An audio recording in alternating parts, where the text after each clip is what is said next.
Good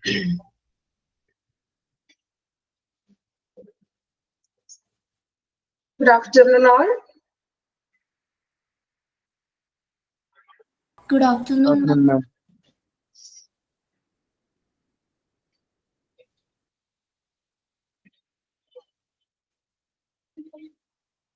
Okay, നമുക്ക് class start ചെയ്യാം.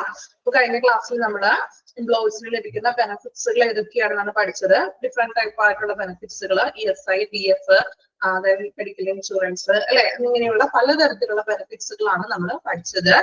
പഠിച്ചായിരുന്നോ? അതാത് ദിവസത്തെ ക്ലാസ്സുകൾ നോക്കുന്നുണ്ടോ നിങ്ങള്? റിവിഷന് വേണ്ടി മാറ്റി വെക്കണ്ട കേട്ടോ. നമ്മള് മാക്സിമം നിങ്ങള് കിട്ടുന്ന സമയം കിട്ടുന്നത് അനുസരിച്ചിട്ട് പഠിച്ചു പോകാൻ ശ്രമിക്കണേ. കാരണം അറിയാലോ, കുറച്ച് എന്താ പറയാ, ഒരു പ്രാവശ്യം പെട്ടെന്ന് വായിച്ചാൽ അത് മനസ്സിലാക്കാൻ പറ്റുന്ന ഒരു അങ്ങനെയുള്ള കാര്യങ്ങളല്ല. കാരണം നമ്മൾ 1-2 പ്രാവശ്യം അതിനെ റിപ്പീറ്റ് ചെയ്ത് വായിച്ച് നല്ല രീതിയിൽ അതിന് എഫേർട്ട് എടുത്താൽ മാത്രമേ അതിൽ നമുക്കത് പെട്ടെന്ന് അത് മനസ്സിലാക്കാനായിട്ട് ഇച്ചിരി ബുദ്ധിമുട്ടാണ്, അല്ലെ? സോ നമ്മൾ കുറച്ച് എഫേർട്ട് അവിടെ കൂടുതലായിട്ട് എടുക്കേണ്ടി വരും. അതുകൊണ്ടാണ് ഞാൻ പറയുന്നത്, മാക്സിമം സമയം കിട്ടുമ്പോൾ നിങ്ങൾ അത് കുറച്ച് കാര്യങ്ങൾ പഠിച്ചു പോകുക. ഓക്കെ, ഇന്ന് നമ്മൾ എടുക്കാൻ പോകുന്ന സെക്ഷൻ എന്ന് വെച്ചിട്ടുണ്ടെങ്കിൽ managing employee benefits and services. എംപ്ലോയീസിന് നമ്മൾ കൊടുക്കുന്ന ബെനിഫിറ്റ്സുകളും സർവീസസുകളെയും കുറിച്ചിട്ട് ഒരു ചെറിയൊരു ഒരു പാരഗ്രാഫാണ് ഇനി പഠിക്കാനായിട്ടുള്ളത്. ഇനി നമ്മൾ പറയാൻ പോകുന്നത് നോക്കാം. Managing employee benefits and services. Due to the fact that the different types of benefits are an integral part of the total reward system, there must be a match between the benefits plans and the organizational objectives of the firm. നോക്കാട്ടോ, ഇത് നിങ്ങളെ ഒന്ന് വായിച്ച് മനസ്സിലാക്കേണ്ട ഏരിയയാണ് കേട്ടോ. ഇത് ഞാൻ important ആയിട്ടുള്ളത് അണ്ടർലൈൻ ചെയ്ത് തരാം, ഞാൻ മനസ്സിലാക്കി പഠിക്കാം. കാരണം ഇത് നമ്മൾ ഓരോ വരി എടുത്ത് മീനിങ് പറഞ്ഞു പോകാൻ പറ്റുന്ന ഒന്നല്ല. അതുപോലെ തന്നെ ഒരു എക്സാമ്പിൾ വെച്ചിട്ട് പറയാൻ പറ്റുന്ന രീതിയിലുള്ള കാര്യങ്ങളല്ല. കാരണം നിങ്ങൾക്കത് വായിക്കുമ്പോൾ മനസ്സിലാവും. നിങ്ങൾ എന്താണ് അതിന്റെ അർത്ഥം മനസ്സിലാക്കി തരാം. അതിന് മാക്സിമം ഷോർട്ട് ആക്കിയിട്ട് മിസ് പറഞ്ഞു തരാം കേട്ടോ. ചിലപ്പോൾ നിങ്ങൾക്ക് വായിക്കുമ്പോൾ വേർഡ്സുകൾ കുറച്ച് വ്യത്യാസങ്ങളൊക്കെ ഉണ്ട്. കുറച്ച് കടകെട്ടി വേർഡ്സുകളാണ്. ഒറ്റയടിക്ക് വായിച്ചിട്ടുണ്ടെങ്കിൽ ഒന്നും മനസ്സിലാവില്ല. സോ ഇത് ശ്രദ്ധിച്ചിരിക്കുക കേട്ടോ. മനസ്സിലാക്കി മാക്സിമം ഞാനത് ഷോർട്ട് ആക്കിയിട്ട് പറഞ്ഞു തരാൻ ശ്രമിക്കാം. ഫസ്റ്റ് വൺ പറയുന്നത്, due to the fact that the different types of benefits are integral part of total reward system, there must be a match between the benefits plans and the organizational objectives of the firm. നമ്മൾ benefits എന്ന് പറഞ്ഞിട്ടുണ്ടെങ്കിൽ നമ്മൾ ആ ഒരു total ആയിട്ടുള്ള ഒരു reward സിസ്റ്റത്തിന്റെ ഒരു ഭാഗമാണ്, അല്ലെ, ആ ഒരു ഘടകമാണ്. സോ അതുകൊണ്ട് there must be match between benefits plans and organizational objectives. ഈ ബെനിഫിറ്റ്സ് പ്ലാൻസുകളും, അതായത് നമ്മൾ എംപ്ലോയീസിന് കൊടുക്കുന്ന ബെനിഫിറ്റ് പ്ലാൻസുകളും അതുപോലെ ആ ഓർഗനൈസേഷന്റെ ഒബ്ജക്റ്റീവ്സും തമ്മിൽ ഒരു പൊരുത്തം ഉണ്ടായിരിക്കണം എന്ന്. അതായത് ഒരു കമ്പനിയുടേതായിട്ടുള്ള കുറെ ഒബ്ജക്റ്റീവ്സ് കാര്യങ്ങളൊക്കെ ഉണ്ടാവുമല്ലോ. ഈ ഒബ്ജക്റ്റീവുകളും അതുപോലെ തന്നെ നമ്മൾ എംപ്ലോയിക്ക് കൊടുക്കുന്ന ബെനിഫിറ്റ്സും തമ്മിൽ ഒരു ഏകദേശം ഒരു മാച്ച് ആയിരിക്കണം എന്ന്, ഒരു പൊരുത്തം ഉണ്ടായിരിക്കണം. These goals can be fulfilled by establishing operational objectives for the benefit plans, that then creating such a plan which has a capabilities of meeting these objectives. ഇപ്പൊ നമ്മൾ പറഞ്ഞു ഒബ്ജക്റ്റീവ്സും ബെനിഫിറ്റ്സും തമ്മിൽ നല്ലൊരു മാച്ചിങ് ഉണ്ടായിരിക്കണം, അല്ലെ, ഒരു പൊരുത്തം ഉണ്ടായിരിക്കണം. അതുപോലെ തന്നെ ബെനിഫിറ്റ്സ് പ്ലാനിലൂടെ നമ്മൾ ആ ഒരു ലക്ഷ്യങ്ങൾ കൈവരിക്കാനായിട്ട് കമ്പനിക്ക് സാധിക്കണം. Then the appropriate designing of this type of benefit plan is seen as one-time decision making rather than a continuous developing process. ഇനി ഈ ബെനിഫിറ്റ് പ്ലാൻസുകൾ നമ്മൾ ഒരു വൺ ടൈം ഡിസിഷനിലൂടെയാണ് മേക്ക് ചെയ്യുന്നത്. അതായത് അതിനൊരു കണ്ടിന്യൂസ് ആയിട്ടുള്ള ഒരു ഡെവലപ്പിംഗ് പ്രോസസ് ഒന്നുമില്ല. നമ്മളൊരു ഒറ്റയടിക്കാണ് ഡിസിഷൻസ് കാര്യങ്ങളൊക്കെ ബെനിഫിറ്റ്സ് പ്ലാൻസിന്റെ തീരുമാനിക്കുന്നത്. In fact that the benefit plans which were suitable for the workforce of previous years may not provide the same result for the present or future employees. അതായത് ഇപ്പൊ നമ്മളൊരു കമ്പനിയിലെ benefit നമ്മൾ കൊടുക്കുകയാണ്, എംപ്ലോയീസിന് ബെനിഫിറ്റ്സ് കൊടുക്കുന്നത്. ചിലപ്പോൾ അത് മുൻ വർഷത്തെ പോലെ തന്നെ ബെനിഫിറ്റ്സ് നമുക്ക് അടുത്ത വർഷം കൊടുക്കുമെന്ന് ഉറപ്പൊന്നുമില്ല, അല്ലെ? ചിലപ്പോൾ കഴിഞ്ഞ വർഷങ്ങളിൽ ആ ഒരു കമ്പനിയിൽ നിന്ന് അവർ ഒരുപാട് ബെനിഫിറ്റ്സും കാര്യങ്ങളൊക്കെ എംപ്ലോയീസിന് കൊടുത്തിട്ടുണ്ടാവും. പക്ഷെ ചിലപ്പോൾ അത് നെക്സ്റ്റ് ഇയർ വന്നപ്പോൾ കുറെ ബെനിഫിറ്റ്സ് ഒക്കെ അവർ വെട്ടിച്ചുരുക്കിയിട്ടുണ്ടാകും. അപ്പോൾ ഫ്യൂച്ചറിലാണെങ്കിലും അല്ലെങ്കിൽ പ്രസന്റിൽ കഴിഞ്ഞ വർഷത്തെ പോലെ തന്നെ ബെനിഫിറ്റ്സുകൾ കൊടുക്കണമെന്ന് യാതൊരു ഉറപ്പൊന്നും ഇല്ലാന്ന്. അതില് വ്യത്യാസങ്ങളൊക്കെ വരുത്തിയേക്കാം. അത് ഓർഗനൈസേഷന്റെ അവർക്ക് തീരുമാനിക്കാം, ഡിസൈഡ് ചെയ്യാം. കഴിഞ്ഞ വർഷത്തെ പോലെ തന്നെ എല്ലാ ബെനിഫിറ്റ്സും കൊടുക്കണോ? ചിലപ്പോൾ കുറച്ച് ബെനിഫിറ്റ്സ് ഒക്കെ വെട്ടിച്ചുരുക്കിയിട്ടുണ്ടാകും. അപ്പൊ അത് കമ്പനിയുടെ ഇഷ്ടമാണ്, ആ ഓർഗനൈസേഷന് തീരുമാനിക്കാന്ന്. പ്രസന്റിലെ പോലെ എന്താ പ്രീവിയസിലെ പോലെ തന്നെ പ്രസന്റിൽ കൊടുക്കണമെന്നോ അല്ലെങ്കിൽ ഇനി ഫ്യൂച്ചറിൽ ഇങ്ങനെയുള്ള ഒരു ബെനിഫിറ്റ്സ് കൊടുക്കണോ വേണ്ടിയോ എന്ന് നമുക്ക് ഓർഗനൈസേഷന് തന്നെയാണ് അത് തീരുമാനിക്കേണ്ടത്. Okay, there must be a proper administration of benefits and services by the organization as there can be incidents of lawsuits and civil penalties for those organizations. അല്ലെ, അപ്പൊ നമ്മൾ പറഞ്ഞു ഒരു ഓർഗനൈസേഷനിൽ പ്രോപ്പർ ആയിട്ടുള്ള ഒരു അഡ്മിനിസ്ട്രേഷൻ, ഒരു ഭരണ കാര്യങ്ങളൊക്കെ ഉണ്ടായിരിക്കും. സോ ഈ ബെനിഫിറ്റ് സർവീസസ് നമ്മൾ എംപ്ലോയീസിന് ബെനിഫിറ്റ്സ് കൊടുക്കുക എന്നുള്ളത് നിയമപരമായിട്ടുള്ള കാര്യങ്ങളൊക്കെയാണ് അല്ലെ. അപ്പൊ നമ്മൾ എന്താണ് ഈ ആനുകൂല്യങ്ങളും സേവനങ്ങളൊക്കെ എംപ്ലോയീസിന് നമ്മൾ നല്ല രീതിയിൽ അത് കൈകാര്യം ചെയ്യണം. ഇനി ഇങ്ങനെ കൈകാര്യം ചെയ്യാത്ത സ്ഥാപനങ്ങൾക്കെതിരെ നമുക്ക് എന്താണ് സിവിൽ പെനാൽറ്റീസും ലോ സ്യൂട്ട്സ്, അതായത് നിയമപ്രകാരം നമുക്ക് കേസുകളാണെങ്കിലും അല്ലെങ്കിൽ ഫൈനൊക്കെ കമ്പനിയുടെ മേൽ നമുക്ക് കിട്ടിയില്ല എങ്കിൽ, അതായത് ഇപ്പോ ബെനിഫിറ്റ്സ് ലഭിക്കുന്നില്ല എങ്കിൽ, ശരിയായിട്ട് പ്രോപ്പർ ആയിട്ട് ബെനിഫിറ്റ് ഒന്നും കിട്ടുന്നില്ല, ഇപ്പൊ നമ്മളൊരു കമ്പനിയിൽ ജോയിൻ ചെയ്തപ്പോൾ നമുക്ക് ഈ ബെനിഫിറ്റ് ഉണ്ട് എന്നൊക്കെ പറഞ്ഞിട്ട് then at that ടൈമിൽ നമുക്ക് ഈ ബെനിഫിറ്റ്സ് അവർ തരുന്നില്ല എങ്കിൽ നമുക്കത് സിവിൽ പെനാൽറ്റീസോ അല്ലെങ്കിൽ പിഴകൾ നമുക്ക് പിഴ ചുമത്താം ഈ കമ്പനിക്ക് മേല്. നമ്മൾ നിയമപ്രകാരം, അതുപോലെ നമുക്ക് നിയമപ്രകാരം കോടതിയോ പോലീസിനെയൊക്കെ നമുക്ക് സമീപിക്കാം. then those organizations which do not properly administer benefit and services, hiring a benefit administrator or an HR manager can prove to be a less costly solution. അപ്പൊ ഇങ്ങനെ ഒരു ഓർഗനൈസേഷനിൽ ഈ എംപ്ലോയീസിന് നമ്മൾ കൊടുക്കുന്ന ബെനിഫിറ്റ്സുകളും കാര്യങ്ങളൊക്കെ കൃത്യമായിട്ട് കൈകാര്യം ചെയ്യാൻ വേണ്ടിയിട്ട് ആ കമ്പനിയിൽ, ആ ഓർഗനൈസേഷനിൽ ഒരു ബെനിഫിറ്റ് അഡ്മിനിസ്ട്രേറ്റർ ഓർ ഒരു HR മാനേജറെയോ അല്ലെങ്കിൽ ഒരു ബെനിഫിറ്റ്സ് അഡ്മിനിസ്ട്രേറ്റർ എന്ന് പറയുന്നത് ഒരു പോസ്റ്റ് നമുക്ക് വെക്കാവുന്ന ഒരു ഓർഗനൈസേഷനിൽ. അപ്പൊ ആ വ്യക്തി എംപ്ലോയീസിന് നമ്മൾ കൊടുക്കേണ്ട ബെനിഫിറ്റ്സുകളുടെയും അങ്ങനെയുള്ള കാര്യങ്ങളൊക്കെ കൈകാര്യം ചെയ്യും. ഒരു കോസ്റ്റ്ലി സൊല്യൂഷൻ ആണ് അല്ലെ, ഒരു ലെസ് കോസ്റ്റ്ലി സൊല്യൂഷൻ ആയിട്ട് നമുക്ക് ഒരു ബെനിഫിറ്റ് അഡ്മിനിസ്ട്രേറ്റർ എന്ന് പറഞ്ഞൊരു പോസ്റ്റോ അല്ലെങ്കിൽ ഒരു HR മാനേജർ എന്ന് പറഞ്ഞൊരു പോസ്റ്റ് നമുക്ക് എല്ലാ ഓർഗനൈസേഷനിലും വെക്കാവുന്നത്. സോ ഈ HR മാനേജർ ആ വ്യക്തി ആയിരിക്കണം നമ്മൾക്ക് എംപ്ലോയീസിന് കൊടുക്കുന്ന ബെനിഫിറ്റ്സുകളുടെ കാര്യങ്ങൾ കൈകാര്യം ചെയ്യുക. Okay, he is also responsible for communicating to the employees about the manner in which the benefit programs function, along with the different standards which must be met by an employee to acquire these benefits. He is also responsible. ആരാണ് he is എന്ന് പറയുന്നത്? ഈ HR manager. നമ്മൾ പറഞ്ഞല്ലോ എല്ലാ കമ്പനിയിലും ഒരു HR manager എന്ന് പറഞ്ഞൊരു പോസ്റ്റോ അല്ലെങ്കിൽ ബെനിഫിറ്റ് അഡ്മിനിസ്ട്രേറ്റർ എന്നൊരു പോസ്റ്റ് വെക്കാം. then എംപ്ലോയീസിന്റെ ബെനിഫിറ്റ്സിന്റെ കാര്യങ്ങൾ കൈകാര്യം ചെയ്യേണ്ട വ്യക്തിയായിരിക്കും HR മാനേജർ. സോ അദ്ദേഹത്തിന്റെ റെസ്പോൺസിബിൾ ആണെന്ന് എന്തിനാ? ഫോർ കമ്മ്യൂണിക്കേറ്റിംഗ് എംപ്ലോയീസിനോട് കമ്മ്യൂണിക്കേറ്റ് ചെയ്യണമെന്ന് അവരുടെ ബെനിഫിറ്റ് പ്രോഗ്രാംസുകളെ കുറിച്ച്, then അവരുടെ different standards which must be met and by employee acquire this benefit. എംപ്ലോയിക്ക് ആ ബെനിഫിറ്റ് നേടണമെങ്കിൽ എന്തെല്ലാം സ്റ്റാൻഡേർഡ്സുകൾ അവൻ പാലിച്ചിരിക്കണം എന്നുള്ള കാര്യങ്ങള് എംപ്ലോയീസുമായിട്ട് ഈ ഒരു HR മാനേജർ കമ്മ്യൂണിക്കേഷൻ ചെയ്തിരിക്കണം. ബെനിഫിറ്റ്സിനെ കുറിച്ചും അവർക്ക് ലഭിക്കേണ്ട ബെനിഫിറ്റ്സിനെ കുറിച്ചും അതുപോലെ തന്നെ ആ ബെനിഫിറ്റ്സ് കിട്ടാൻ വേണ്ടിയിട്ട് എംപ്ലോയി പാലിക്കേണ്ട മാനദണ്ഡങ്ങൾ എന്തൊക്കെയാണ് എന്നതിനെ കുറിച്ചിട്ടൊക്കെ നമ്മൾ എംപ്ലോയീസിനോട് HR മാനേജർ ഒരു കമ്മ്യൂണിക്കേഷൻ ഉണ്ടായിരിക്കണം. Then on the other hand, in most of the large organizations, benefit administration is a part of HR department. In large organization ആണെങ്കിൽ benefit administration is a part of HR department. ഒരു benefit administration ഉണ്ടായിരിക്കണം. On other hand, in small organization, the responsibility of benefit administrator is assigned to individuals of different division or areas. Most of the time, the benefit administrator is involved in coordination of existing benefit plans. അതായത് നമ്മൾ എന്താണ് വലിയൊരു company ആണെങ്കിൽ, അത്യാവശ്യം large company ആണെങ്കിൽ HR വകുപ്പാണ് ഇങ്ങനെയുള്ള കാര്യങ്ങളൊക്കെ കൈകാര്യം ചെയ്യേണ്ടത്. ഇനി ഒരു ചെറിയ സ്മോൾ ആയിട്ടുള്ള ഒരു ഓർഗനൈസേഷൻ ആണെങ്കിൽ അവിടുത്തെ അഡ്മിനിസ്ട്രേറ്റർ തന്നെയാണ് ഈ കാര്യങ്ങൾ കൈകാര്യം ചെയ്യേണ്ടത്.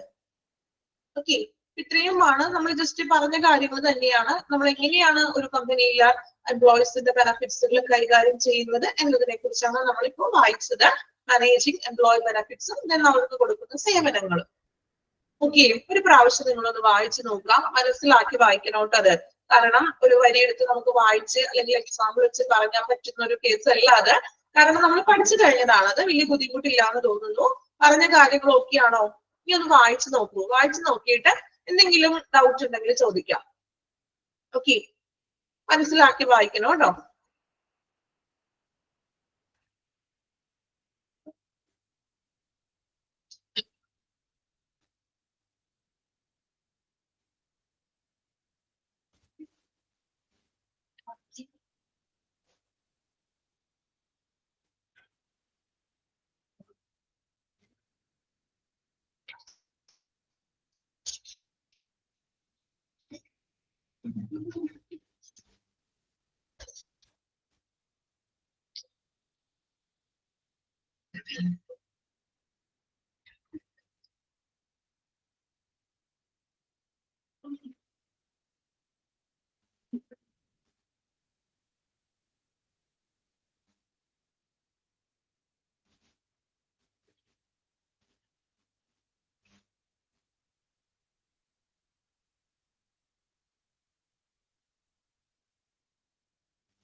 മനസ്സിലാക്കി വായിക്കണം കേട്ടോ.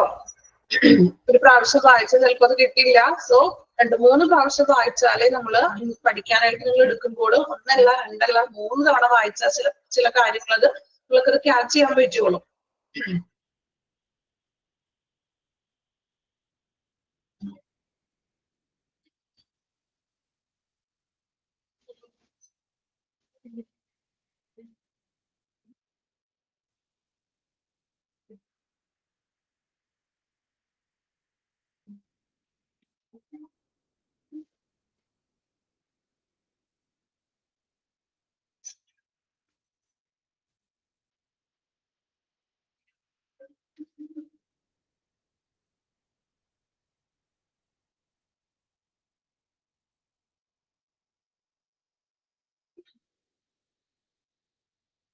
കംപ്ലീറ്റ് ചെയ്തോ? വായിച്ചോ എല്ലാവരും?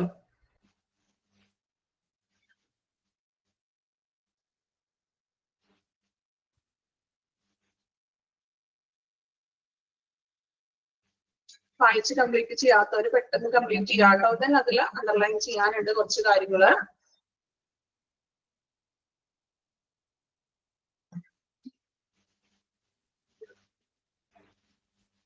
ഓക്കെ, കംപ്ലീറ്റ് ചെയ്തില്ലേ എല്ലാവരും? വായിച്ചോ?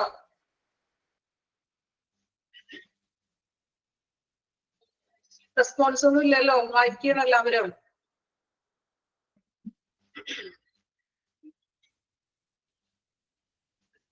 ഓക്കെ, വായിച്ചിട്ട് ഓക്കെ ആണോ? ക്ലിയർ ആണോ? കുറച്ച് ബുദ്ധിമുട്ടുള്ളതാണോ എനിക്കറിയാം. അത്ര സിമ്പിൾ അല്ല അല്ലേ? എങ്കിലും വായിച്ചിട്ട് വലിയ കുഴപ്പം തോന്നിയോ? മനസ്സിലാക്കാൻ പറ്റുന്നുണ്ടോ? ഓക്കെ, ഞാൻ ഒന്ന് അണ്ടർലൈൻ ചെയ്യേണ്ട ഭാഗങ്ങൾ പറയാം കേട്ടോ. സെക്കൻഡ് പാരഗ്രാഫില് ലാസ്റ്റ് സെന്റൻസ് ഒന്ന് അണ്ടർലൈൻ ചെയ്യണേ. സെക്കൻഡ് പാരഗ്രാഫില് ലാസ്റ്റ് സെന്റൻസ് ഞാൻ വായിക്കാം. The activities of developing and managing the benefits for employees are taken care of by the benefit administrator. Underline ചെയ്യാം കേട്ടോ. അതായത് developing managing benefits for employee taken care. ആരാണ് അത് ആക്ടിവിറ്റീസ് ഒക്കെ ഡെവലപ്പ് ചെയ്യുന്നത്? ബെനഫിറ്റ്സിന്റെ ആക്ടിവിറ്റികൾ ഡെവലപ്മെന്റ് ചെയ്യുന്ന വ്യക്തി, ബെനഫിറ്റ്സ് അഡ്മിനിസ്ട്രേറ്റർ. 2 രീതിയിലും പറയാട്ടോ, ബെനഫിറ്റ്സ് അഡ്മിനിസ്ട്രേറ്റർ ഓർ HR മാനേജർ. ഓക്കെ, അണ്ടർലൈൻ ചെയ്തോ? സെക്കൻഡ് പാരഗ്രാഫില് ലാസ്റ്റ് ലൈൻ.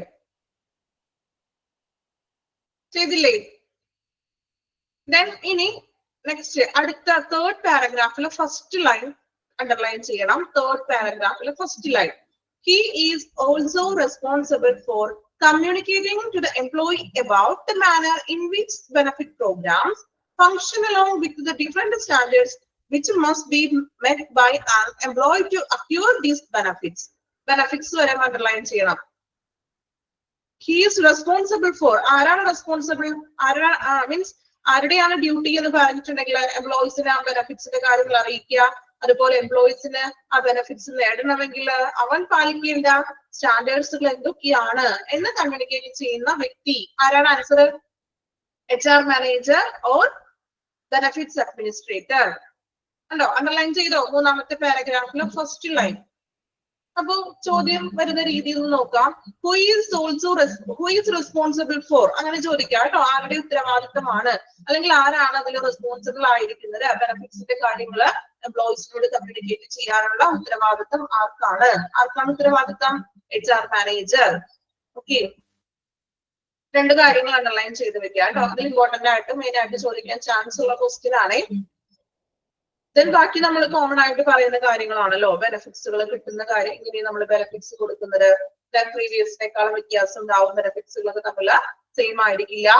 ഓക്കെ, അണ്ടർലൈൻ ചെയ്തില്ലേ രണ്ട് കാര്യങ്ങൾ, രണ്ട് പോയിന്റ്സുകള്?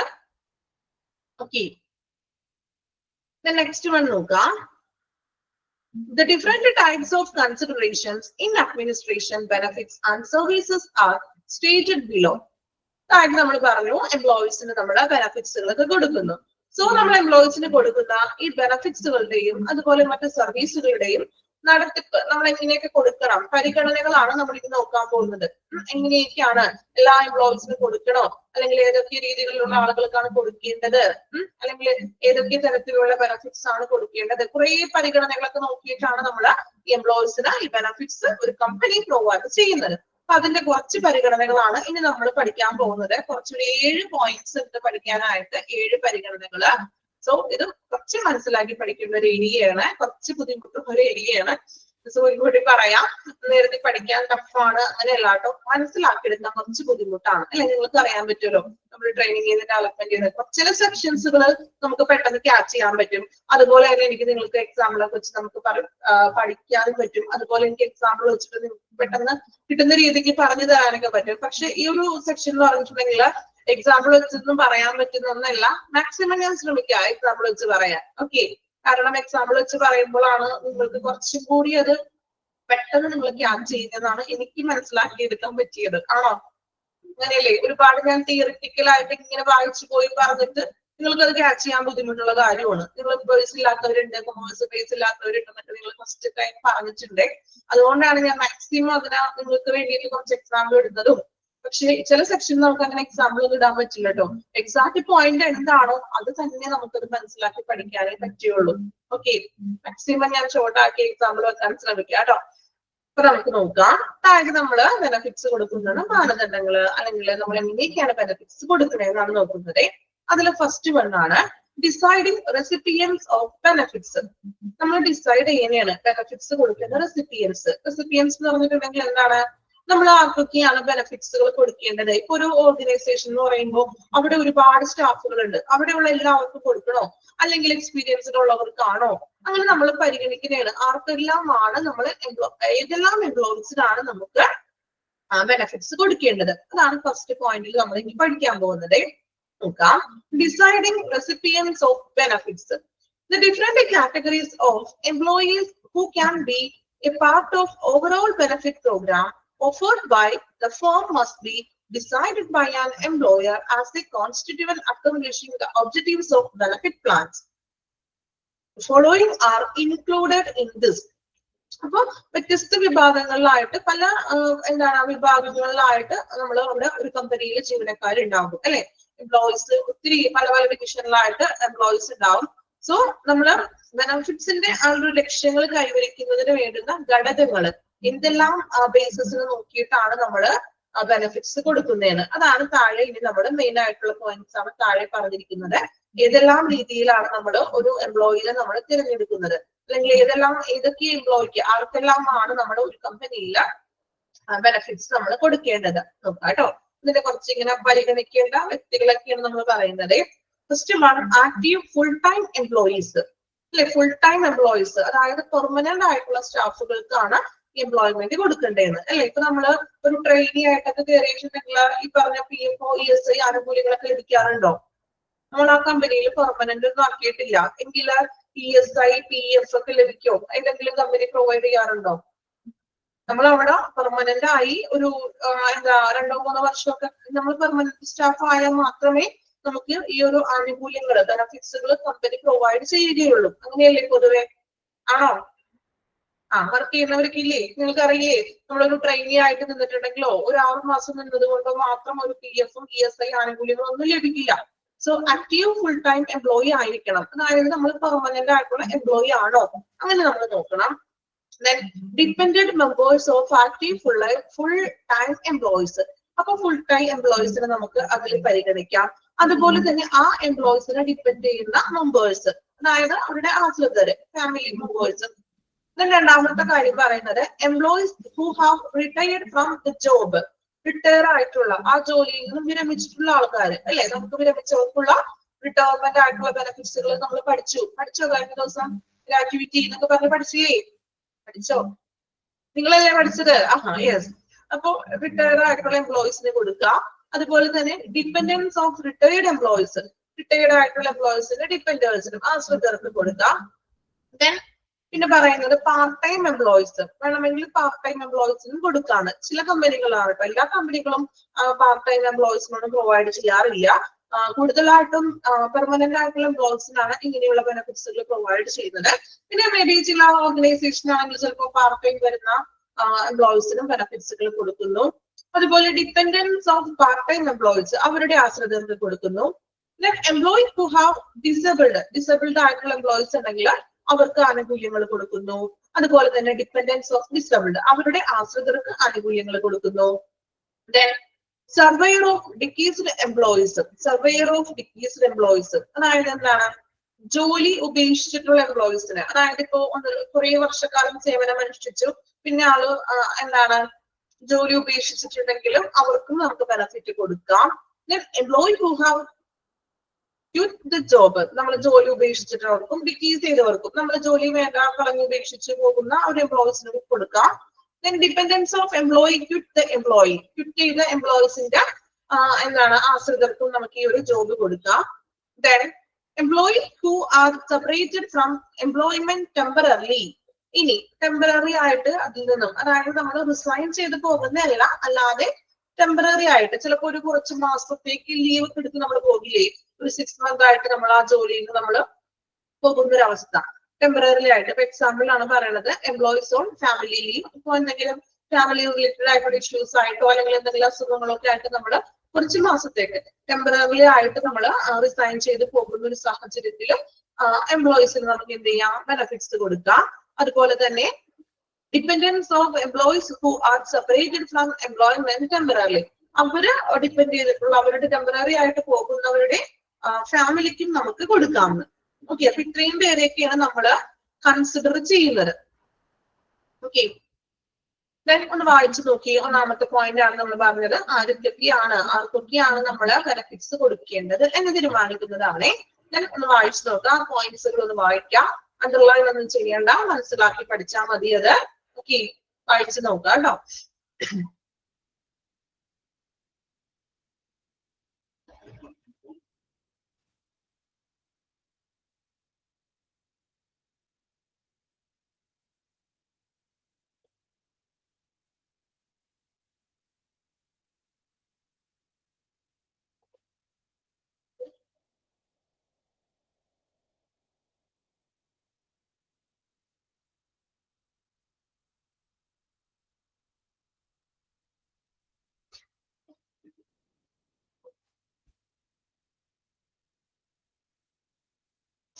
ക്വിറ്റ് ചെയ്ത് പോയെന്ന് വെച്ചിട്ടുണ്ടെങ്കിൽ ജോലി ഉപേക്ഷിച്ച് പോയവരാണ് ഉദ്ദേശിക്കുന്നത്.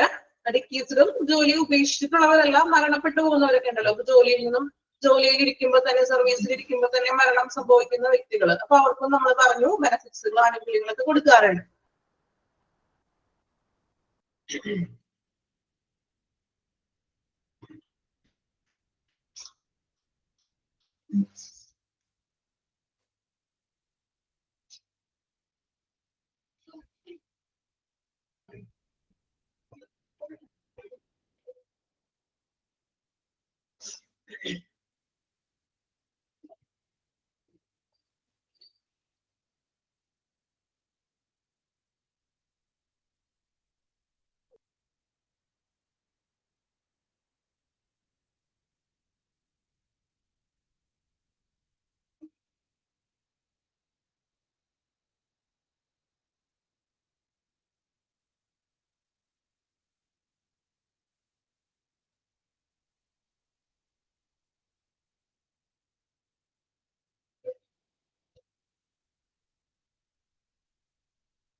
വായിച്ചോ? മനസ്സിലാക്കി വായിക്കാം കേട്ടോ. ആ പോയിന്റ്സുകൾ ഒന്ന് മനസ്സിലാക്കിയാൽ മതി. നമുക്ക് ആർക്കൊക്കെയാണ് ബെനഫിറ്റ്സ് കൊടുക്കേണ്ടത് എന്നുള്ള ഒരു മാനദണ്ഡങ്ങളാണ്.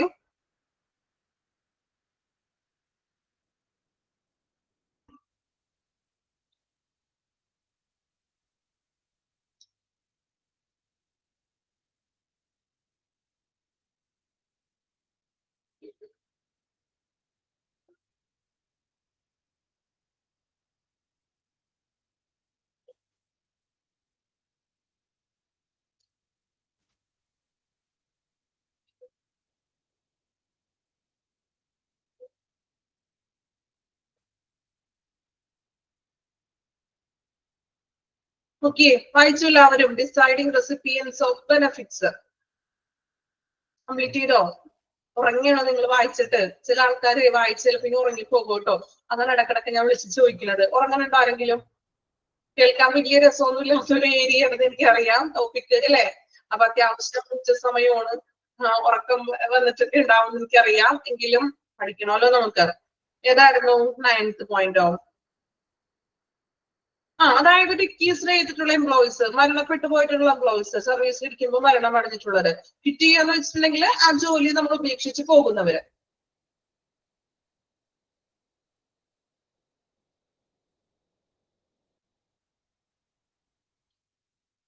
ഓക്കെ, ക്ലിയർ ആണോ? ഒന്നാമത്തെ പോയിന്റ് ഡിസൈഡിങ് റെസിപ്പിയൻസ് ബെനഫിറ്റ്സ്.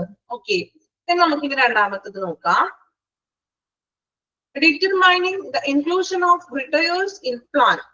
ഇനി നമ്മൾ ബെനഫിറ്റ് പ്ലാനിൽ റിട്ടയർമെന്റ്സ് ചെയ്തിട്ടുള്ളവർ ഉൾപ്പെടുത്തുന്നത്, അതിനെ കുറിച്ചാണ് ഇനി നെക്സ്റ്റ് പറയുന്നത്. നോക്കാം. It is common for major benefits to be provided to the employees and some portion is given to the department's dependents of employee like medical expense coverage, life insurance coverage, etc. അതായത് നമ്മള് പ്രധാനമായിട്ട് നമ്മളൊരു കമ്പനിയിൽ നിന്നും കൊടുക്കുന്ന common ആയിട്ടുള്ള ബെനഫിറ്റ്സുകളിൽ ഒരു ഭാഗം, അതിലുള്ള ഒരു ഭാഗം, സം പോർഷൻസ് അവരുടെ ഡിപ്പെൻഡൻസിനും കൂടി വേണ്ടിയിട്ടാണെന്ന്.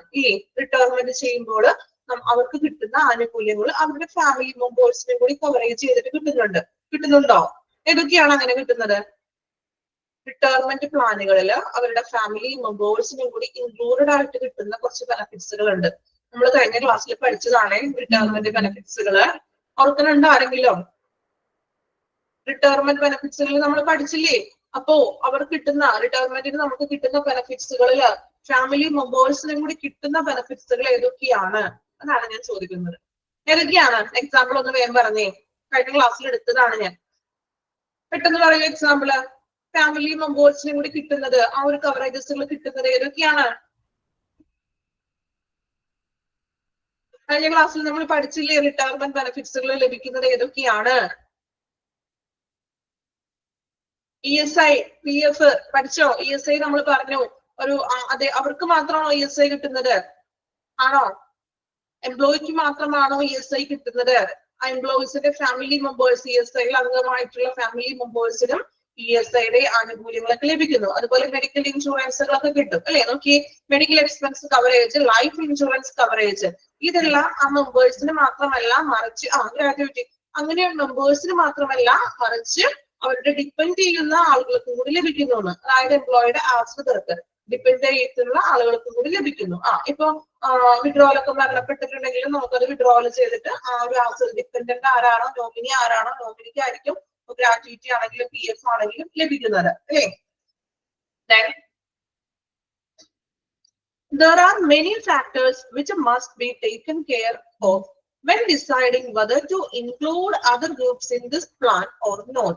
അപ്പോ ഇനി മറ്റു ഗ്രൂപ്പുകളെയും കൂടി ഈ ഒരു പ്ലാനിൽ ഉൾപ്പെടുത്തണോ വേണമോ എന്നൊക്കെ നമ്മൾ ഉൾപ്പെടുത്തണോ വേണ്ടയോ എന്ന് തീരുമാനിക്കാനായിട്ട് നമുക്ക് കുറെ ഘടകങ്ങളൊക്കെ നമുക്ക് നോക്കണം. അതായത് ഇതുപോലെ ഫാമിലി ഡിപ്പെൻഡൻസിനും കൂടി അതിൽ ആഡ് ചെയ്യണോ, ഇൻക്ലൂഡ് ചെയ്യണോ എന്നൊക്കെ തീരുമാനിക്കാനായിട്ട് നമ്മൾ പല ഘടകങ്ങളും നമ്മൾ നോക്കണം. ഇനി എന്തൊക്കെ ഘടകങ്ങൾ നോക്കണമെന്നാണ് ഈ നെക്സ്റ്റ് പറയുന്നത്. Attitude of the employer and extent of protection provided under other plans like social security are two main consideration involved in this. രണ്ട് കാര്യങ്ങൾ നമ്മൾ മെയിൻ ആയിട്ടൊക്കെ നോക്കണം. സോഷ്യൽ സെക്യൂരിറ്റിയും അതുപോലെ തന്നെ ആറ്റിറ്റ്യൂഡ് ഓഫ് ദ എംപ്ലോയർ. ഇത് രണ്ടും നോക്കിയിട്ടൊക്കെയാണ് നമ്മൾ ഈ ബെനിഫിറ്റ്സുകൾ കൊടുക്കുമ്പോൾ അത് ഡിപ്പെൻഡൻസിനും കൂടി എന്താണ് പ്രാവർത്തികമാക്കണോ വേണ്ടയോ എന്ന് തീരുമാനിക്കുന്നത്. Besides this is the role of central and state laws cannot be ignored.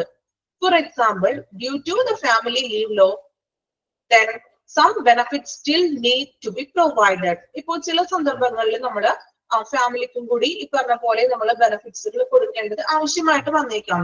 അതിനൊരു എക്സാമ്പിൾ ആണ് പറയുന്നത്. ഇപ്പൊ ഒരു ഫാമിലി ലീവ്, ഒരു ഫാമിലി റിലേറ്റഡ് ആയിട്ടുള്ള മാറ്റേഴ്സ് വന്നു, അല്ലെങ്കിൽ ഇപ്പോൾ ചിലപ്പോ എന്താണ് എക്സാമ്പിൾ പറയുകയാണെങ്കിൽ ഇപ്പൊ വർക്ക് ചെയ്യുന്ന ഒരു എംപ്ലോയി കെയറിംഗ് ഫോർ അവരുടെ ന്യൂ ബോൺ ബേബീനെ കെയർ ചെയ്യാൻ വേണ്ടി ഒരു 6 month ലീവ്, അതുപോലെ തന്നെ എന്തെങ്കിലും അസുഖം വന്നു, സിക്ക് ലീവ് എടുക്കുക. അപ്പൊ അങ്ങനെയുള്ള സന്ദർഭങ്ങളിൽ ആ ഫാമിലിക്കും കൂടി ഡിപ്പെൻഡേഴ്സിനും കൂടി ലഭ്യമാകുന്ന രീതിയിലുള്ള ബെനിഫിറ്റ്സുകൾ കൂടുതൽ പ്രാവർത്തികമാക്കണം.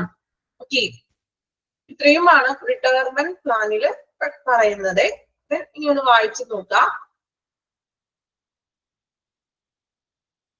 മനസ്സിലാക്കി വായിക്കണം കേട്ടോ. ഇത് ഒരു പ്രാവശ്യം വായിച്ചാൽ വേർഡ്സുകളെ സെന്റൻസുകൾ കുറച്ച് എന്താ പറയാ വളച്ചൊടിച്ച് തന്നിരിക്കുന്നത് പോലെയാണ് അല്ലെ? നിങ്ങൾക്ക് വായിച്ചപ്പോ തോന്നിയോ? ഒറ്റയടിക്ക് വായിച്ചിട്ട് മനസ്സിലാക്കാൻ പറ്റുന്നുണ്ടോ?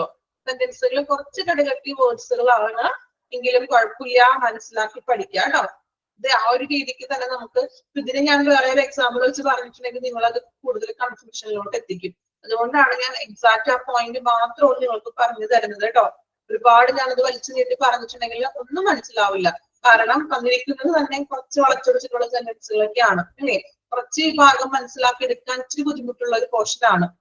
അപ്പൊ നിങ്ങൾ ചിന്തിക്കുന്നുണ്ടാവും ഈ ഫുള്ളും ഇങ്ങനെ തന്നെയാണല്ലോ എന്ന്. ആണോ? അങ്ങനെ ചിന്തിക്കുന്നവരുണ്ടാവും. കുറച്ച് ചിന്തിച്ചില്ലേ നിങ്ങള്?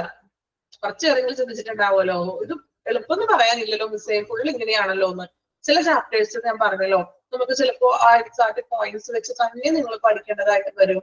ഓക്കെ, വായിച്ചു നോക്കാം കേട്ടോ.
My job, determining the inclusion of retirees in the plan.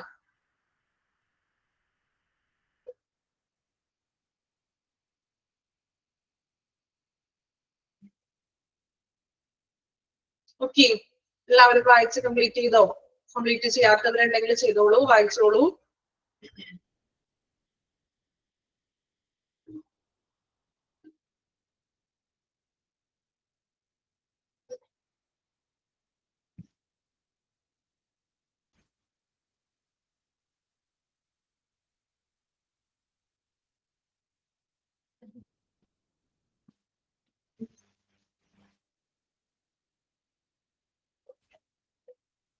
Okay, ഇനി മൂന്നാമത്തെ പോയിന്റ് നോക്കാം.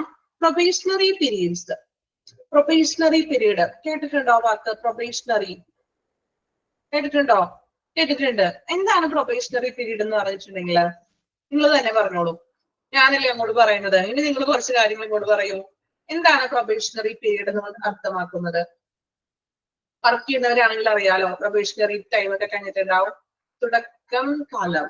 ഓക്കെ, തുടക്ക കാലഘട്ടമാണ്. ഇനി ഈ പ്രൊബേഷണറി നമുക്ക് പറയാം ആസ് എ ഒരു ട്രയൽ പീരീഡ് പോലെയാണ്, അല്ല ഒരു ട്രെയിനിങ് കാലഘട്ടം എന്ന് പറയാം. ചിലപ്പോൾ ഒരു 6 month പ്രൊബേഷണറി പീരീഡ് ആയിരിക്കും, ചിലപ്പോൾ ഒരു മേ ബി 1 year വരെ പ്രൊബേഷണറി പീരീഡ്സ് വന്നേക്കാം. ഇനി ഈ പ്രൊബേഷണറി ടൈമില് ഈ പറയുന്ന ആനുകൂല്യങ്ങൾ ലഭ്യമാണോ? ആണോ? പ്രൊബേഷണറി പീരീഡില് എംപ്ലോയീസിന് ബെനഫിറ്റ്സുകൾ കമ്പനി കൊടുക്കാറുണ്ടോ ഇല്ലയോ? എന്താണ് നിങ്ങളുടെ അഭിപ്രായം? പ്രൊബേഷണറി പീരീഡ്സിലെ നമ്മുടെ ട്രെയിനിങ് കാലഘട്ടത്തില് നമുക്ക് PF, ESI എന്നിങ്ങനെയുള്ള ആനുകൂല്യങ്ങള് കമ്പനി നൽകാറുണ്ടോ? ഉണ്ടോ? ഇല്ലേ? റെസ്പോൺസ് ഒന്നും ഇല്ലല്ലോ. എന്തെങ്കിലും ഒന്ന് റെസ്പോൺസ് ചെയ്യോ? Yes or no? ഞാൻ പറയുന്നത് നിങ്ങൾ കേൾക്കുന്നില്ലേ? റെസ്പോൺസ് ഒന്നും ഇല്ലല്ലോ. പ്രൊബേഷണറി പീരീഡില് നമ്മൾ എംപ്ലോയീസിന് ഈ PF അല്ലെങ്കിൽ ESI ഇങ്ങനെയുള്ള ആനുകൂല്യങ്ങളൊക്കെ കൊടുക്കാറുണ്ടോ? ഇല്ല അല്ലേ? റെസ്പോൺസ് ചെയ്യാത്ത നിങ്ങൾക്ക് അറിയില്ലെങ്കിലും എന്തെങ്കിലും ഒന്ന് റെസ്പോൺസ് ഒക്കെ ചെയ്യണേ. കാരണം ഞാൻ പറഞ്ഞല്ലോ, എടുക്കുന്ന സെക്ഷൻ തന്നെ ഇച്ചിരി എന്താ പറയാ, ഒരു ബോറിംഗ് സെക്ഷൻ തന്നെയാണ്. അതിന്റെ ഇടയിൽ നിങ്ങളുടെ റെസ്പോൺസ് കൂടി ഇല്ലെങ്കിൽ ഞാൻ തനിയെ ഇരുന്നൊരു ക്ലാസ് എടുക്കണല്ലേ? ആണോ? ഒരു റെസ്പോൺസ് ആണ് എനിക്ക് വേണ്ടത് ഏറ്റവും. കാരണം കൂടുതൽ ഉറങ്ങുന്ന ആൾക്കാരൊക്കെ ഉണ്ടാവും. പിന്നെ ഇടക്കിടക്ക് ഇങ്ങനെ ചോദിച്ചുകൊണ്ടിരിക്കും, റെസ്പോൺസ് ഒക്കെ ചെയ്യണം കേട്ടോ. ഓക്കെ, അപ്പൊ പ്രൊബേഷണറി പീരീഡ് നോക്കാം. പ്രൊബേഷണറി പീരീഡ് എന്ന് പറഞ്ഞിട്ടുണ്ടെങ്കിൽ എംപ്ലോയർ ആ ഒരു ജോലിയിൽ സ്ഥിരപ്പെടുത്തുന്നതിന് മുൻപ്, പെർമനന്റ് ആക്കുന്നതിന് മുൻപുള്ള ആ ഒരു ട്രയൽ പീരീഡിനെയാണ് നമ്മൾ എന്ത് വിളിക്കുക? പ്രൊബേഷണറി പീരീഡ് എന്ന് പറയുന്നത്. ദെൻ ഒരു ട്രെയിനിങ് കാലയളവ്. സോ ആ ഒരു ടൈമില് അവരുടെ സ്കിൽസും പ്രവർത്തനങ്ങളൊക്കെ എംപ്ലോയർ വിലയിരുത്തുന്നതാണ്. ആള് നല്ല രീതിയിൽ വർക്ക് ചെയ്യുന്നുണ്ടോ, എങ്ങനെയാണ് അവന്റെ പ്രവർത്തനങ്ങൾ, അതൊക്കെ നോക്കിയിട്ടാണ് ആള് നമ്മളവിടെ പെർമനന്റ് ആക്കണോ വേണ്ടയോ എന്ന് തീരുമാനിക്കുന്നത്. അപ്പൊ അതിനു വേണ്ടിയിട്ടുള്ള ഒരു ട്രയൽ പീരീഡ് എന്ന് തന്നെ നമുക്ക് പ്രൊബേഷണറി പീരീഡിനെ വിളിക്കാം. അതായത് വർക്കിനെ പറ്റി നോക്കുന്നു, നല്ല രീതിയിൽ അവൻ വർക്ക് ചെയ്യുന്നുണ്ടോ, എങ്ങനെയാണ് കാര്യങ്ങളൊക്കെ പെട്ടെന്ന് ചെയ്യാൻ പറ്റുന്നുണ്ടോ എന്നിങ്ങനെയുള്ള കാര്യങ്ങളൊക്കെ വിലയിരുത്തുന്നു. ഓക്കെ, ഇന്ന് നമുക്ക് നമ്മുടെ ടെക്സ്റ്റിലോട്ട് വരാം. As any kind of A claim which is resulted during probation must be borne by employee himself. കണ്ടോ?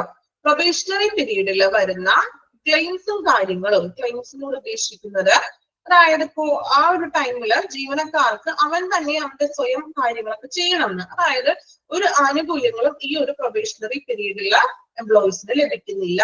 PF ആയിക്കൊള്ളട്ടെ, ESI ആയിക്കൊള്ളട്ടെ, മെഡിക്കൽ ഇൻഷുറൻസ് എന്നിങ്ങനെയുള്ള ക്ലെയിംസുകൾ ഒന്നും ഈ ഒരു പ്രൊബേഷണറി പീരീഡില് എംപ്ലോയിക്ക് നൽകുന്നില്ല. സോ ഇപ്പൊ ഒരു മെഡിക്കൽ കേസ് ആണെങ്കിലും എന്താണെങ്കിലും എംപ്ലോയി ഹിംസെൽഫ് അവൻ തന്നെ സ്വയം ചെലവാക്കണം. ഒരു എംപ്ലോയീസിനെ പെർമനന്റ് ആക്കിയാൽ മാത്രമേ ഇന്ത്യൻ ബെനഫിറ്റ്സുകൾ അവർക്ക് ലഭിക്കുകയുള്ളൂ. സോ പ്രൊബേഷണറി പീരീഡിൽ വരുന്ന കാര്യങ്ങള് സ്വയം തന്നെ ചിലവാക്കണം. ദെൻ അപ്പോ it reduce the financial burden of employer. So ഇത് എംപ്ലോയറിന്റെ ഫിനാൻഷ്യൽ ബർഡൻ കുറയ്ക്കുന്നു. എംപ്ലോയറിന്റെ, തൊഴിലുടമയുടെ ഫിനാൻഷ്യൽ സാമ്പത്തികമായിട്ടുള്ള ഭാരം കുറയ്ക്കുന്നു. എങ്ങനെയാ തൊഴിലുടമയുടെ സാമ്പത്തിക ഭാരം കുറയ്ക്കുന്നത്? എങ്ങനെയാ ഭാരം കുറയ്ക്കുന്നത് എന്ന് വായിച്ചു നോക്കി. ഒരു പ്രാവശ്യം കൊണ്ട് ഞാൻ വായിക്കാം കേട്ടോ. Okay, as any kind of claim which is resulted during probation must be borne by employee himself.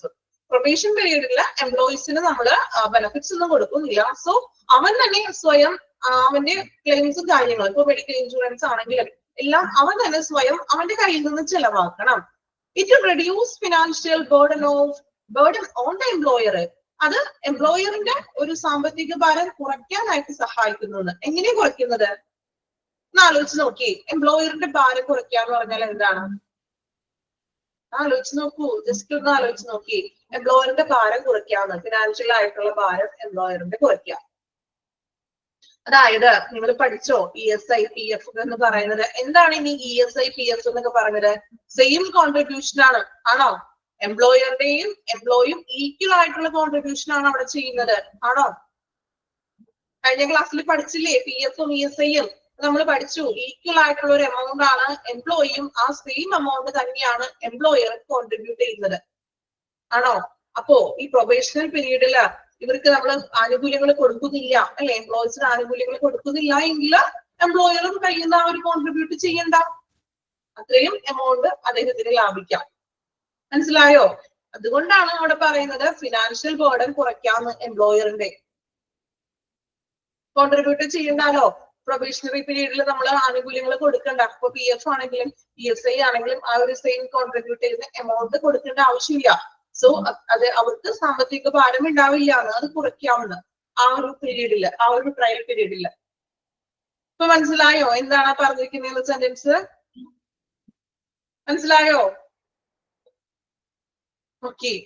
Then apart from this, the chances of adverse selection are also reduced to probationary periods. There will also be a reduction to the administrative cost for managing those employees who terminate employee immediately after they join the organization. എന്താണ് പറയുന്നത്? അപ്പോ അതായത് ഈ benefits പ്ലാൻസിന് അതായത് permanent ആയിട്ടുള്ള staff ആക്കാതെ, അപ്പൊ ചില കമ്പനികൾ എന്ത് ചെയ്യുന്നു വെച്ചിട്ടുണ്ടെങ്കിൽ there will also reduction in administrative costs for managing those employees who terminate employee immediately after they join the organization. അതായത് അപ്പൊ ചില കമ്പനികൾ ഇങ്ങനെ PF ഒക്കെ കൊടുക്കേണ്ടി വരുമല്ലോ എന്ന് ഓർത്തിട്ട് അവർ എന്ത് ചെയ്യും, കുറെ നാളത്തേക്ക് ഇങ്ങനെ പെർമനന്റ് ആക്കാതെ തന്നെ ഇങ്ങനെ ടെമ്പററി ആയിട്ട് നിർത്തും. ഈ പ്രൈവറ്റ് സ്ഥാപനങ്ങളിലൊക്കെ അങ്ങനെയാണ്, പെർമനന്റും ആക്കൂല, പക്ഷെ എന്താണ് ഈ ടെമ്പററി ആയിട്ട് നിർത്തും. അതാവുമ്പോ അവരുടെ ലക്ഷ്യം എന്താണ്? ടെമ്പററി ആയിട്ട് നിർത്തിയിട്ടുണ്ടെങ്കിൽ ഈ പറയുന്ന ആനുകൂല്യങ്ങളൊന്നും അവർക്ക് കൊടുക്കണ്ട. അപ്പൊ അവർക്ക് സാമ്പത്തികമായിട്ടും എംപ്ലോയറിന് വലിയ ബുദ്ധിമുട്ടൊന്നും വരില്ല. പെർമനന്റ് ആക്കുമ്പോഴാണല്ലോ നമ്മള് PF, ESI ഒക്കെ കൊടുക്കേണ്ടത്. സോ കുറെ നാളെ ഇങ്ങനെ നീട്ടി പ്രൊബേഷൻ ടൈം ചിലപ്പോൾ കൂട്ടും. ആദ്യം 6 മാസം ഒരിക്കൽ പ്രൊബേഷൻ പീരീഡ് എന്ന് പറഞ്ഞത് ചിലപ്പോൾ അത് വീണ്ടും ഒരു 6 മാസം കൂടി കൂട്ടിയേക്കാം. സോ അവർക്കാണ് ശരിക്കും അതിന്റെ ലാഭം. എംപ്ലോയർക്കല്ലേ ലാഭം? എംപ്ലോയിക്കാണോ എംപ്ലോയർക്കാണോ അതിന്റെ ലാഭം? ആർക്കാണ്? എംപ്ലോയർക്കാണ്, അല്ലെ? കോൺട്രിബ്യൂട്ട് ചെയ്യണ്ടല്ലോ. സോ ഈ ചില ടൈമിൽ ഇതുപോലെ ചില കമ്പനികൾ എന്ത് ചെയ്യും, പെർമനന്റ് ആക്കാതെ ആ പ്രൊബേഷണൽ പീരീഡ് കൂട്ടി വരും. സോ അവർക്ക് എന്താണ് ഫിനാൻഷ്യൽ ആയിട്ടുള്ള ചലഞ്ചസുകൾ നേരിടേണ്ടതായിട്ട് വരും. ആർക്കാണ് ഫിനാൻഷ്യൽ ചലഞ്ചസ് വരുന്നത്? എംപ്ലോയിക്ക്. കാരണം ഒരു പ്രൊബേഷണറി പീരീഡ് കൂട്ടി വരുന്നു, നമുക്ക് യാതൊരു ബെനിഫിറ്റ്സ് കാര്യങ്ങളൊന്നും കിട്ടുന്നില്ല. അപ്പോ ഓട്ടോമാറ്റിക്കലി അത് ഫിനാൻഷ്യൽ ചലഞ്ചസ് നേരിടേണ്ടതായിട്ട് വരും. തൊഴിലാളികൾക്ക് സാമ്പത്തികപരമായിട്ടുള്ള പല പ്രശ്നങ്ങളും ഫേസ് ചെയ്യേണ്ടതായിട്ട് വരും. ചിലപ്പോൾ മെഡിക്കൽ ചിലവുകൾ വരും. അങ്ങനെയുള്ള നമുക്കൊരു ഇൻഷുറൻസ് ഒക്കെ ഉണ്ടെങ്കിൽ അവർക്ക് അതിൽ നിന്നൊക്കെ ഒരു ആശ്വാസമായിരുന്നു. പക്ഷെ ബെനിഫിറ്റ്സ് ഒന്നും കിട്ടുന്നില്ല, അല്ലെ? നമുക്കിപ്പോ ഹോസ്പിറ്റൽ കേസ് വന്നു, അവിടെ നമുക്ക് ഒരുപാട് പൈസ ചിലവാകുന്ന ഫിനാൻഷ്യൽ ആയിട്ടുള്ള ബുദ്ധിമുട്ടുകളൊക്കെ എംപ്ലോയീസ് നേരിടേണ്ടതായിട്ട് വരുന്നു. Then the implementation and time frame of probationary periods is reducing, particularly in medical expense plans, expect in the conditions of high turnover, as most of the organization are trying to attract new talent. അപ്പോ ഇതുപോലെ തന്നെ നമ്മൾ ഈ organisation അതായത് ഇപ്പോ ഇങ്ങനെ ചാർജസുകളൊക്കെ നേരിടേണ്ടി വരുന്നു. So the implementation and time frame of probationary period is reducing, particularly in medical expense plans. അപ്പോ ഇങ്ങനെയുള്ള ഒരു പ്രശ്നങ്ങളൊക്കെ വരുമ്പോൾ ഈ പ്രൊബേഷണറി പീരീഡ് റിഡ്യൂസ് ചെയ്യാനായിട്ടും മെഡിക്കൽ പ്ലാൻസ് കാര്യങ്ങളൊക്കെ കൊണ്ടുവരുന്നു എംപ്ലോയീസിന് വേണ്ടിയിട്ട്. ഓക്കെ, അപ്പൊ അതാണ് അവിടെ പറയുന്നത്. മെയിൻ ആയിട്ട് പറയുന്നത് ഇതുകൂടി ശ്രദ്ധിക്കുക. പ്രൊബേഷണറി പീരീഡ് എന്ന് പറഞ്ഞിട്ടുണ്ടെങ്കിൽ എന്താണ്, എംപ്ലോയീസിനെ നമ്മൾ പെർമനന്റ് ആക്കുന്നതിന് മുൻപുള്ള ഒരു ട്രയൽ പീരീഡ് ആണ്. ചിലപ്പോൾ ഒരു 6 to 1 year വരെ പ്രൊബേഷണറി പീരീഡ് നീണ്ടു നിൽക്കാം. സോ അറ്റ് ദാറ്റ് ടൈമിലുള്ള പ്രൊബേഷണറി പീരീഡ് ചില എംപ്ലോയീസിന് ബെനഫിറ്റ്സുകളൊന്നും നൽകുന്നില്ല. സോ എംപ്ലോയീസ് തന്നെ സ്വയം അവരുടെ കയ്യിൽ നിന്നാണ് നമ്മൾ ചിലവാക്കുന്നത്. അത് എംപ്ലോയർക്ക് ഒരു ബെനഫിറ്റ് ആണ്. കാരണം എംപ്ലോയർക്ക് ഫിനാൻഷ്യൽ ബേർഡൻ ഒഴിവാക്കാം, കാരണം കോൺട്രിബ്യൂട്ട് ചെയ്യണ്ട. അതുപോലെ തന്നെ കമ്പനികൾ എന്ത് ചെയ്യുന്നു, പ്രൊബേഷണറി പീരീഡ് നീട്ടി കൊണ്ടുപോകുമ്പോൾ എംപ്ലോയീസിന് നമുക്ക് ബെനിഫിറ്റ്സുകളൊന്നും കൊടുക്കേണ്ടി വരില്ലല്ലോ. സോ എംപ്ലോയീസിനാണ് പക്ഷെ ഫിനാൻഷ്യൽ ആയിട്ടുള്ള ചലഞ്ചസ് നേരിടേണ്ടതായിട്ടും വരുന്നു. ഓക്കെ, ഇനി ഒന്ന് വായിച്ചു നോക്കിയേ മൂന്നാമത്തത് പ്രൊബേഷണറി പീരീഡ്സ്.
അയച്ചോ പ്രൊബേഷണറി പീരീഡ്?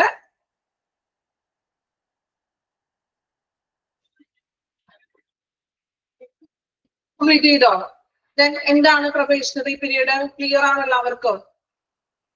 ഇനി അറിയാത്തതായിട്ട് ആരെങ്കിലും ഉണ്ടോ? പ്രൊബേഷണറി പീരീഡ് എന്താണ്? ഓക്കെ ആണോ? ഓക്കെ, ഇന്നൊരു റെസ്പോൺസും ഇല്ല കേട്ടോ. എന്ത് പറ്റിന്ന്? ഒരു റെസ്പോൺസും ഇല്ല എല്ലാവരും. നിങ്ങൾ റെസ്പോൺസ് ഉണ്ടെങ്കിലല്ലേ എനിക്കും നല്ല രീതിയിൽ എനിക്കും എന്താ പറയാ ഒരു ആക്റ്റീവായിട്ട് ക്ലാസ് എടുക്കാൻ പറ്റുള്ളൂ. നിങ്ങളുടെ റെസ്പോൺസ് വേണം കേട്ടോ എപ്പോഴും. ഓക്കെ, എന്ത് പറ്റിന്ന്? എന്താ എടുക്കുന്ന ഭാഗം ഇച്ചിരി ബോറായതുകൊണ്ടാണോ റെസ്പോൺസ് ചെയ്യാത്തത്? അതുകൊണ്ടാണോ? അല്ലെങ്കിൽ ഉറങ്ങിയണോ? ക്ലാസ്സിലുണ്ടോ എല്ലാവരും? അല്ലെങ്കിൽ ആ ക്ലാസ് വെച്ചിട്ട് ചില ആൾക്കാർ ഉറങ്ങുന്നവരുണ്ടോ? ഇല്ല. ഓക്കെ, റെസ്പോൺസ് ഒക്കെ ചെയ്യണം കേട്ടോ.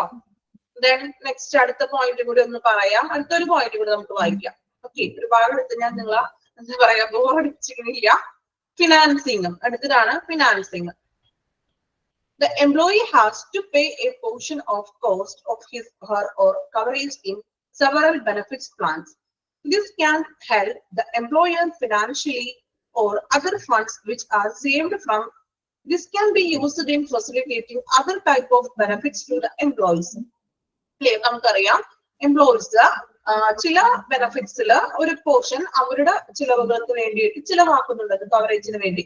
നമ്മൾ പറഞ്ഞ പോലെ എക്സാമ്പിൾ ആയിട്ട് PF ആണെങ്കിലും PSI ആണെങ്കിലും അതിൽ ഒരു ഭാഗം എംപ്ലോയി ആണ് ചിലവാക്കുന്നത് അല്ലെ. എംപ്ലോയറിന്റെ കോൺട്രിബ്യൂഷൻ ഉണ്ട്, എംപ്ലോയീസിന്റെയും ഉണ്ട്. സോ ചില ബെനഫിറ്റ്സുകളുടെ ഒരു ഭാഗം എംപ്ലോയി തന്നെയാണ് ചിലവാക്കുന്നത്. സോ അത് എംപ്ലോയറിനെ വളരെയധികം ഹെൽപ്പ് ചെയ്യുന്നു. This can help the employer financially. സാമ്പത്തികമായിട്ട് എംപ്ലോയറിനെ ഹെൽപ്പ് ചെയ്യുന്നു. കാരണം തൊഴിലുടമ മാത്രമല്ല കോൺട്രിബ്യൂട്ട് ചെയ്യുന്നത്, അതിന്റെ ഒപ്പം തന്നെ ഈക്വൽ ആയിട്ട് എംപ്ലോയിയും കൂടി കോൺട്രിബ്യൂട്ട് ചെയ്യുന്നുണ്ട്. So the funds are saved from this can be used for facilitating other type of benefit. So അതിൽ നിന്നും ഒരു ഫിനാൻഷ്യൽ ആയിട്ടുള്ള ഒരു ഫണ്ട് എംപ്ലോയർക്ക് സേവ് ചെയ്യാൻ പറ്റുന്നു. ആ സേവ് ചെയ്തത് മറ്റ് ബെനിഫിറ്റ്സുകൾക്ക് വേണ്ടിയിട്ട് അദ്ദേഹത്തിന് ഉപയോഗിക്കാം. There are different types of arguments favoring and opposing the provision of employee contribution, but in most cases it is a point argument. These kinds of decisions are mainly taken on basis of competition or collective bargaining. ഒറ്റയടിക്ക് വായിച്ചാൽ അത് അർത്ഥം മനസ്സിലാവുള്ളൂ കേട്ടോ. അതായത് നമ്മൾ പറഞ്ഞു ഈ എംപ്ലോയീസിന്റെ കോൺട്രിബ്യൂഷനും എംപ്ലോയറിന്റെ കോൺട്രിബ്യൂഷനും ഉണ്ട്.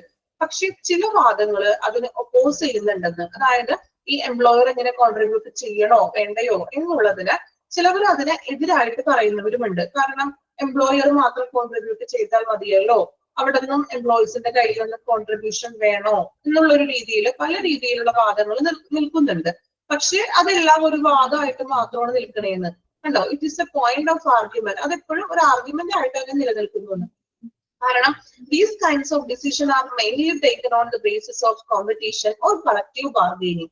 അതായത് ഇതൊരു മത്സരാധിഷ്ഠിതമായിട്ടോ അല്ലെങ്കിൽ ഒരു കളക്റ്റീവ് ബാർഗെയിനിങ്, ഒരു കൂട്ടം ആളുകൾ അല്ലെങ്കിൽ ഒരു സംഘടന മാത്രം നിന്നുകൊണ്ട് ഇങ്ങനെ അത് ബാധിച്ചിട്ടുണ്ടെങ്കിൽ അതെപ്പോഴും അതിന് യാതൊരു തീരുമാനങ്ങളൊന്നും ഉണ്ടാവില്ല എന്ന്.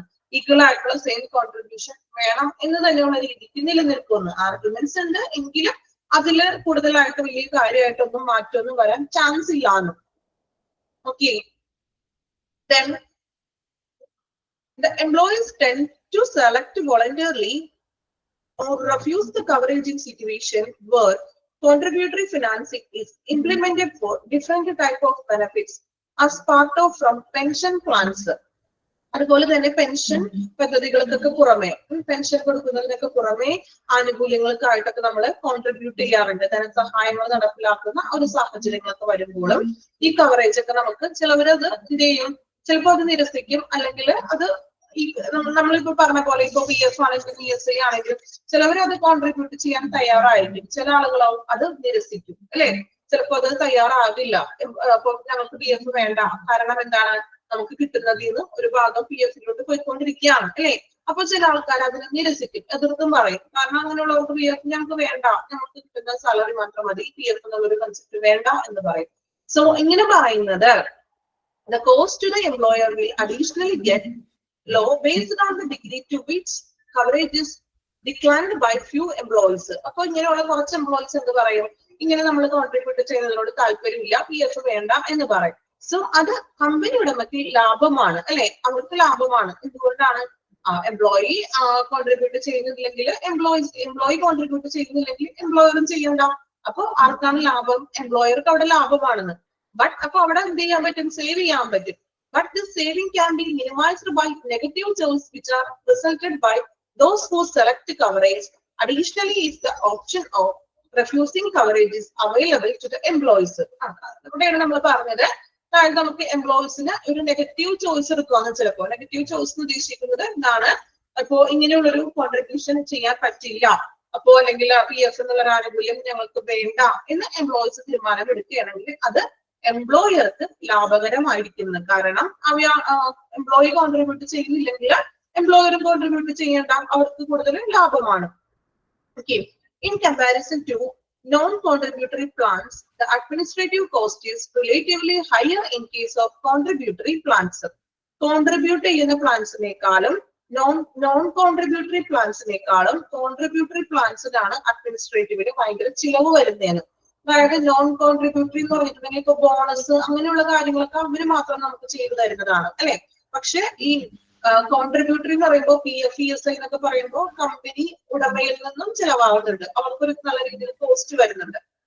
ഓക്കെ, അപ്പോ ഇവിടെ പറഞ്ഞു വരുന്നത് ഫിനാൻസിംഗിൽ പറയുന്നത് നമ്മള് കോൺട്രിബ്യൂഷന്റെ കാര്യമാണ്. കോൺട്രിബ്യൂട്ട് ചെയ്യുമ്പോൾ ഈക്വൽ കോൺട്രിബ്യൂഷൻ വരുമ്പോൾ ഫിനാൻഷ്യലി ആയിട്ട് അവർക്ക് കോസ്റ്റ് ചിലവുകൾ വരുന്നു. ദെൻ നമ്മൾ ഫിനാൻഷ്യൽ ആയിട്ടുള്ള ഈ ഒരു കോൺട്രിബ്യൂഷൻ വേണ്ട എന്ന് വെക്കുകയാണെങ്കിൽ അത് എംപ്ലോയർ കൂടുതൽ ലാഭകരമാണ്.